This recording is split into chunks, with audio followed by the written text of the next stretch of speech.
அண்ணா பல்கலைக்கழக விவகாரம் தான் இப்போவும் ரொம்ப ஹாட் டாப்பிக்காக போயிட்டுருக்கு. இந்த விவகாரத்தில் இன்னும் பேச வேண்டிய விஷயங்கள் என்ன இருக்குது அப்படின்னா, இந்த விவகாரத்தை தமிழக மீடியா எப்படி கையாண்டது? தமிழகம் முழுவதும் பாலியல் பலாத்கார சம்பவங்கள் நடந்துக்கிட்டு தான் இருக்குது. எல்லா சம்பவங்களும் இதே மாதிரியான அதிர்வலைகளை ஏற்படுத்தியிருக்கா அப்படின்னு கேட்டால் கண்டிப்பாக கிடையாதுன்னு தான் சொல்லுவோம். எல்லா சம்பவங்களையும் பற்றி நம்ம பேசுகிறோமா அப்படின்னு கேட்டால் இல்லை. சில சம்பவங்களை நம்ம கடந்து போய்கிட்டு தான் இருக்கோம். அதுலேயும் மாற்று கருத்து இல்லை. ஆனால் இந்த சம்பவம் ஏன் முக்கியத்துவம் பெறுது அப்படின்னா, நடந்தது தலைநகர் சென்னையில். நடந்த இடம் பார்த்தீங்க அப்படின்னா அண்ணா பல்கலைக்கழகம்.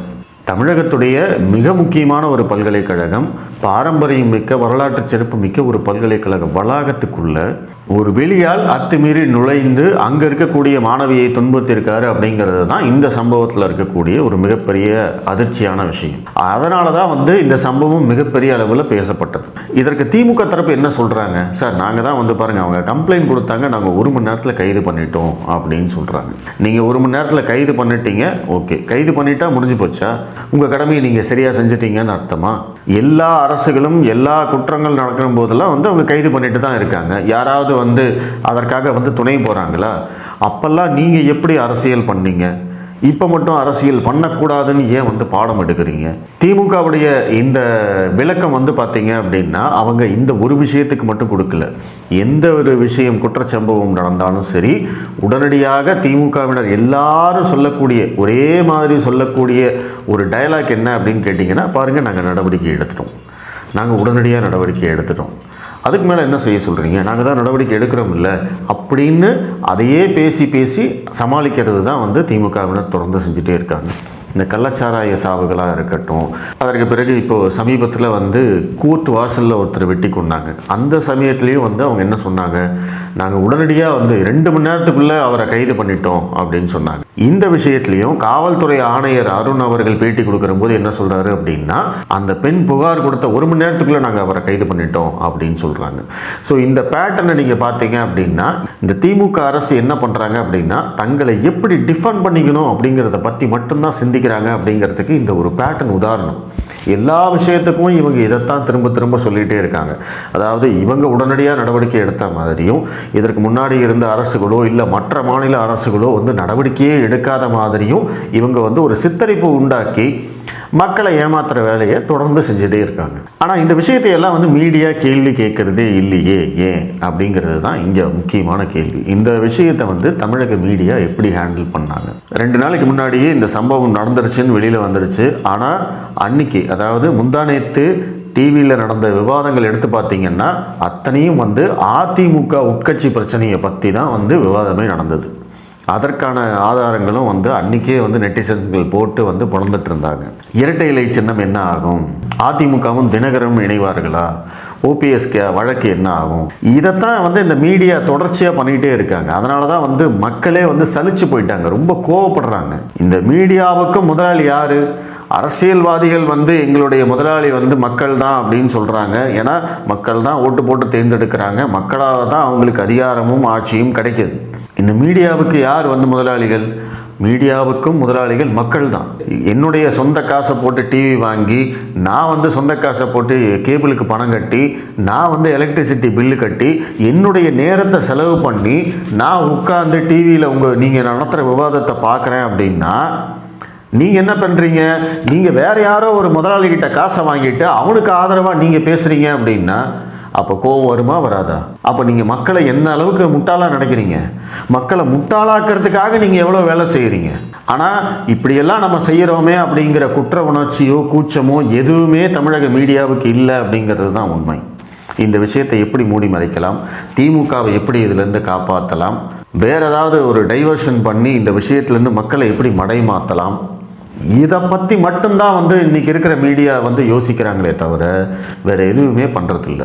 நேற்று முன்தினம் அவ்வளோ தூரம் மீடியாவெல்லாம் நம்ம கழுவி ஊற்றுனதுக்கு அப்புறமா நேற்று பார்த்தீங்க அப்படின்னா இந்த விவகாரத்தை பற்றி டிவியில் விவாதம்லாம் நடத்துனாங்க. சரி, அப்படி என்னதான் நடத்துகிறாங்கன்னு நானும் சேனல்லாம் மாற்றி மாற்றி பார்த்தேன். ஒரு சேனலில் இந்த விவகாரத்தை அரசியலாக்காமல் இது ஒரு சமூக குற்றம், அங்கே அந்த பொண்ணு எப்படி போகலாம், அந்த பையன் ஏன் அவனை விட்டுட்டு போனான், அங்கே ஏன் வந்து சிசிடிவி ஒர்க் ஆகலை, இந்த பெற்றோர்களுடைய நிலைமை என்ன, அந்த பொண்ணை ஏன் அவங்க சரியாக வளர்க்கலை, அந்த பையனுக்கு ஏன் வந்து அந்த பொண்ணை பார்த்துக்கணும்னு சொல்லி கொடுக்கல, இந்த மாதிரி தான் வந்து ஒரு டிவியில் விவாதம் பண்ணிகிட்டு இருக்காங்க. அடுத்தது இன்னொரு சேனல் மாற்றி பார்த்தோம் அப்படின்னா அங்கே வந்து எப்பவும் போல் திமுக, அதுக்கப்புறம் வந்து திமுகவுடைய கூட்டணி கட்சியான கம்யூனிஸ்ட் கட்சி ஒன்று, அதுக்கப்புறம் அதிமுக, பாஜக, இந்த மாதிரி எல்லாத்தையும் உட்கார வச்சு நெறியாளரும் இருக்கார். அங்கே வந்து திமுக எப்படி தங்களை டிஃபெண்ட் பண்ணிக்கிறாங்க, நீ வந்து ஹத்ராஸில் ஒரு சம்பவம் நடந்தது, குஜராத்தில் ஒரு சம்பவம் நடந்தது, உத்தரப்பிரதேசத்தில் ஒரு சம்பவம் நடந்தது, பில்கிஸ் பானு வழக்கு, எல்லாத்தையும் சொல்லி பொள்ளாச்சி பாலியல் சம்பவ வழக்கு எல்லாத்தையும் சொல்லி அங்கெல்லாம் இப்படி நடந்தது, இங்கே அங்கெல்லாம் வந்து நீங்கள் பேசுனீங்களா, அங்கெல்லாம் வந்து இது பண்ணீங்களா அப்படின்னு சொல்லிட்டு அதையெல்லாம் தப்புன்னு நீங்கள் தானே சொன்னீங்க. அப்போ இதுக்கு ஏன் வந்து முட்டு கொடுக்குறீங்க? இந்த கேள்வியை வந்து ஒரு நெறியாளர் கேட்கணுமா வேண்டாமா?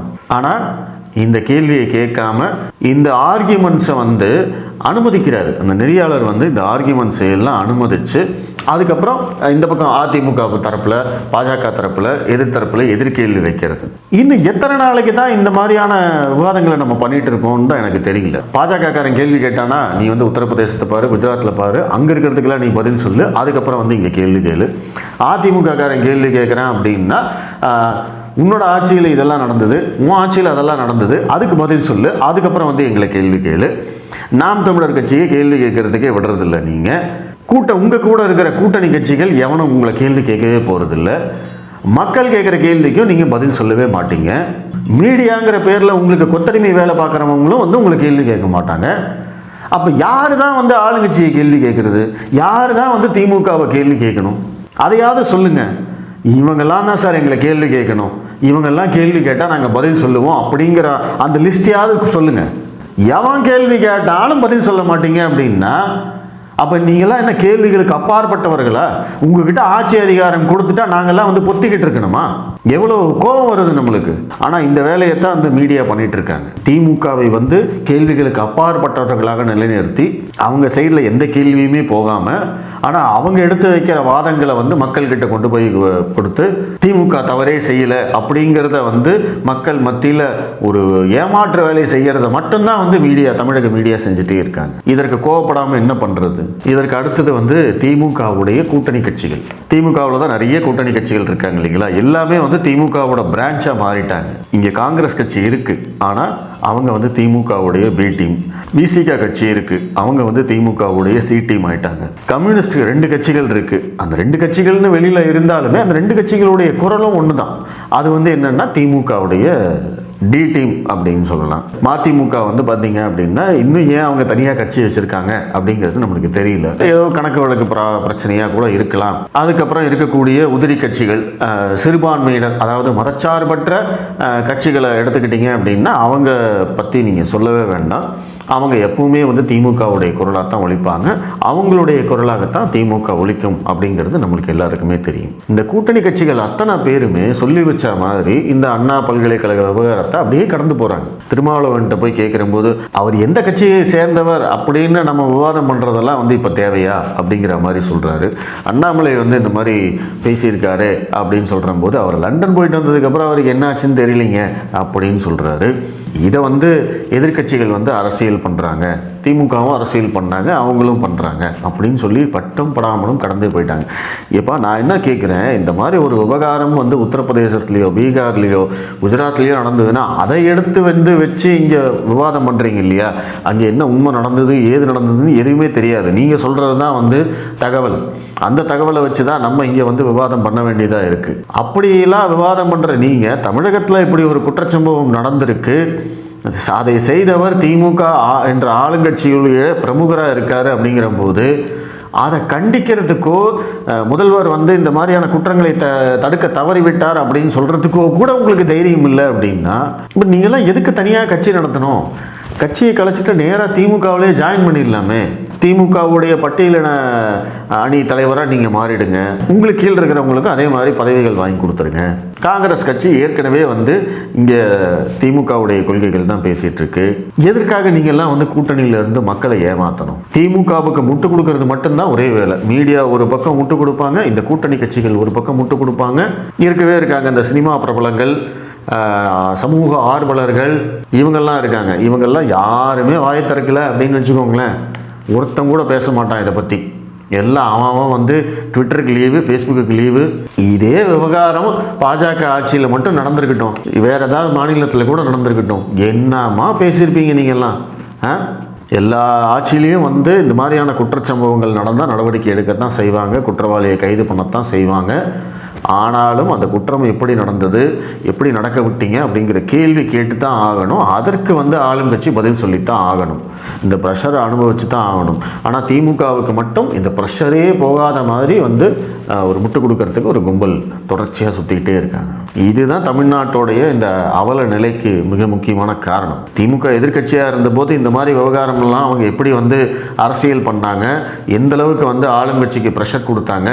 அப்போ அதே வந்து இன்றைக்கி பண்ணோம் அப்படின்னா இன்றைக்கி வந்து நீ அதை அன்றைக்கி பேசுனியா, நீ இன்றைக்கி பேசுனியா அப்படிங்கிற கேள்வி மட்டும்தான் நம்மளுக்கு வரும். அதனால தான் வந்து அண்ணாமலை அவர்கள் மக்களுடைய கவனத்தை ஈர்க்கிற மாதிரியான சில விஷயங்களை செய்ய வேண்டியதாக இருக்குது. அவர் செய்கிறதுக்கான பலன் என்ன மாதிரி கிடைக்கும் அப்படிங்கிறத நம்ம பொறுத்திருந்து பார்ப்போம். நன்றி.